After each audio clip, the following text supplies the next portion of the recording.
ഇനി അടുത്ത് നമ്മൾ ഡിസ്കസ് ചെയ്യുന്ന ചാപ്റ്റർ 4 ആണ് capital structure and leverage analysis ആണ്. അതിൽ ആദ്യം എന്താണ് ക്യാപിറ്റൽ സ്ട്രക്ചർ എന്ന് നമുക്ക് നോക്കാം. Capital structure is the mix of ഡെപ്റ്റ് and equity which company uses to finance its long term operations. കമ്പനിയുടെ ലോങ് ടേം ഓപ്പറേഷൻസിന് വേണ്ടിയിട്ട് ഫണ്ട് ആവശ്യമാണല്ലോ. അപ്പോൾ ആ ഫണ്ട് കണ്ടെത്തുന്ന സ്ട്രക്ചർ, ഫണ്ടിൻ്റെ ഒരു സ്ട്രക്ചറാണ്.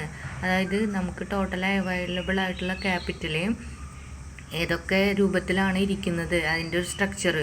അതായത് മിക്സ് ഓഫ് ഡെപ്റ്റ് ആൻഡ് ഇക്വിറ്റി. അതായത് ഒരു കമ്പനിയിൽ ഒരുപാട് കമ്പനികളിൽ നിങ്ങൾ ഈ accounts, financial statements, balance sheet എഴുതുമ്പോൾ കണ്ടിട്ടുണ്ടാവും.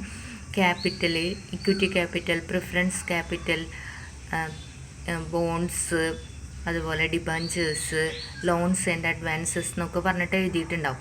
അപ്പോൾ അതിൻ്റെ ഒരു സ്ട്രക്ചറിനെയാണ് ഏതൊക്കെ തരത്തിൽ വിതരണം ചെയ്യപ്പെട്ടിരിക്കുന്നു. ഇക്വിറ്റി ക്യാപിറ്റൽ എത്രയുണ്ട്, ബോൺഡ്സ് എത്രയുണ്ട്, ഡിബഞ്ചേഴ്സ് എത്രയുണ്ട്, അങ്ങനെ ലോൺസ് ആൻഡ് അഡ്വാൻസസ് എത്രയുണ്ട്, അങ്ങനെയുള്ളതിൻ്റെ ഒരു സ്ട്രക്ചറിനെയാണ് എന്തെന്ന് പറയണത് നമ്മൾ ക്യാപിറ്റൽ സ്ട്രക്ചർ എന്ന് പറഞ്ഞാൽ. ക്യാപിറ്റൽ ഫോം ചെയ്തിട്ടുള്ള സ്ട്രക്ചർ എന്തിൻ്റെയൊക്കെ കോമ്പിനേഷനിലൂടെയാണ് ക്യാപിറ്റൽ ഫോം ചെയ്തിട്ടുള്ളത്, അതിനെയാണ് നമ്മൾ എന്ത് പറയുന്നത് capital structure. Equity capital is the term fund provided by shareholders. Equity capital എന്ന് പറഞ്ഞു കഴിഞ്ഞാൽ ഡെപ്റ്റ് capital is the company's long term borrowings. ഡെപ്റ്റും നമ്മുടെ കമ്പനികളുടെ ക്യാപിറ്റലിൽ രണ്ട് തരത്തിലുള്ള ക്യാപിറ്റലാണ്. ഇക്വിറ്റി ക്യാപിറ്റലും ഉണ്ടാവും, ഡെപ്റ്റ് ക്യാപിറ്റൽ. ഡെപ്റ്റ് എന്ന് പറഞ്ഞാൽ കടം വാങ്ങിയിട്ടുള്ള long term borrowings, loans and advances, debentures ഒക്കെ അതിൽ വിടും. ഇക്വിറ്റി ക്യാപിറ്റൽ എന്ന് പറഞ്ഞാൽ ഷെയർ ഹോൾഡേഴ്സിൻ്റെ fund. Capital structure refers to the combination of different sources of capital used by organization to finance its activities. Finance ചെയ്യാൻ വേണ്ടിയിട്ട് ഓർഗനൈസേഷൻ യൂസ് ചെയ്തിട്ടുള്ള സോഴ്സസ് ഓഫ് ഫിനാൻസസിൻ്റെ ഒരു കോമ്പിനേഷനെയാണ് നമ്മൾ എന്ത് പറയണത് ക്യാപിറ്റൽ സ്ട്രക്ചർ എന്ന് പറയുന്നത്. ഇനി ഒരു ഡെഫിനേഷൻ നമുക്ക് പറയാം. Capital structure refers to the kind of securities that make up capitalisation. Capital form ചെയ്യാൻ വേണ്ടി നമ്മൾ യൂസ് ചെയ്തിട്ടുള്ള കൈൻഡ് ഓഫ് സെക്യൂരിറ്റീനെയാണെന്ന് നമ്മൾ എന്ത് പറയണത് ക്യാപിറ്റൽ സ്ട്രക്ചർ എന്ന് പറയണത്.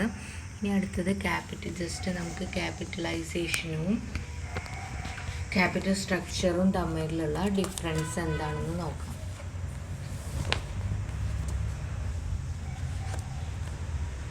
ക്യാപിറ്റലൈസേഷൻ എന്ന് പറഞ്ഞാൽ ക്വാണ്ടിറ്റേറ്റീവ് കൺസെപ്റ്റാണ്, മറ്റേത് ക്വാളിറ്റേറ്റീവ്.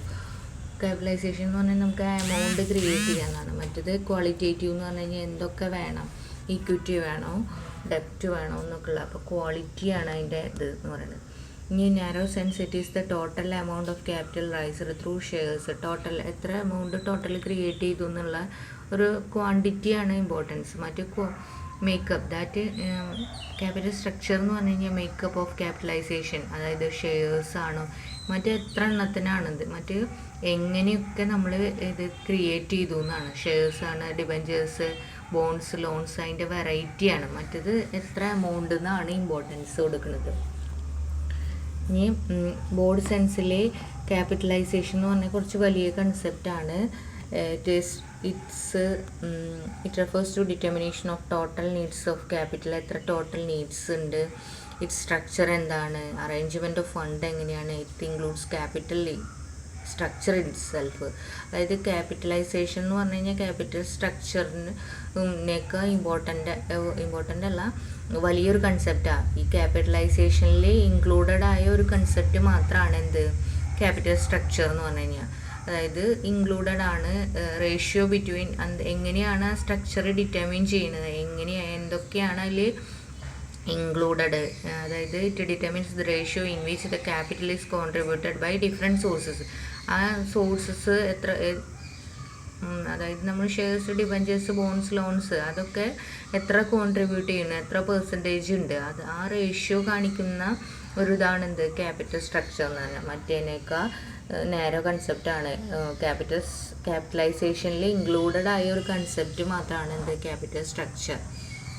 ഈ ക്യാപിറ്റലൈസേഷൻ നമുക്ക് രണ്ട് തരത്തിൽ പറയാം, classify: over capitalisation and under capitalisation. Capital സ്ട്രക്ചറിനെ നമുക്ക് എന്താ പറയുക, ഹൈലി ഗിയേർഡ്, ലോ ഗിയേർഡ് എന്ന് പറയും. ഇനി capitalisation mainly influenced by internal requirements. Capitalisation നമ്മുടെ കമ്പനിയുടെ ഇൻറ്റേർണൽ റിക്വയർമെൻറ്റ്സിനെ മാത്രമാണ് ഇൻഫ്ലുവൻസ് ചെയ്യുന്നുള്ളൂ. പക്ഷേ ക്യാപിറ്റൽ സ്ട്രക്ചർ എന്ന് പറഞ്ഞാൽ എക്സ്റ്റേണൽ ഫാക്ടേഴ്സാണ്. അതായത് നമുക്ക് ഇക്വിറ്റി ക്യാപിറ്റൽ റൈസ് ചെയ്യാന്ന് പറഞ്ഞു കഴിഞ്ഞാൽ അത് മാർക്കറ്റിൽ നടക്കുന്ന സംഭവമാണ്. ലോൺസ് കിട്ടുക എന്ന് പറഞ്ഞു കഴിഞ്ഞാൽ നമ്മുടെ മാർക്കറ്റിലെ ഇൻട്രസ്റ്റ് കാര്യങ്ങളൊക്കെ അത് പുറത്തുനിന്നുള്ള കാര്യങ്ങളാണ്.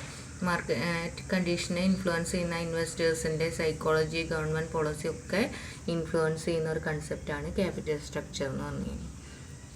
അപ്പോൾ ഇത്രയാണ് ഡിഫറൻസ് എന്ന് പറയുന്നത്. ഇനിയൊരു ജസ്റ്റ് ഒരു പ്രോബ്ലം ഉണ്ട്, നമുക്ക് അടുത്ത വീഡിയോയിൽ നോക്കാം കേട്ടോ. ഓക്കെ.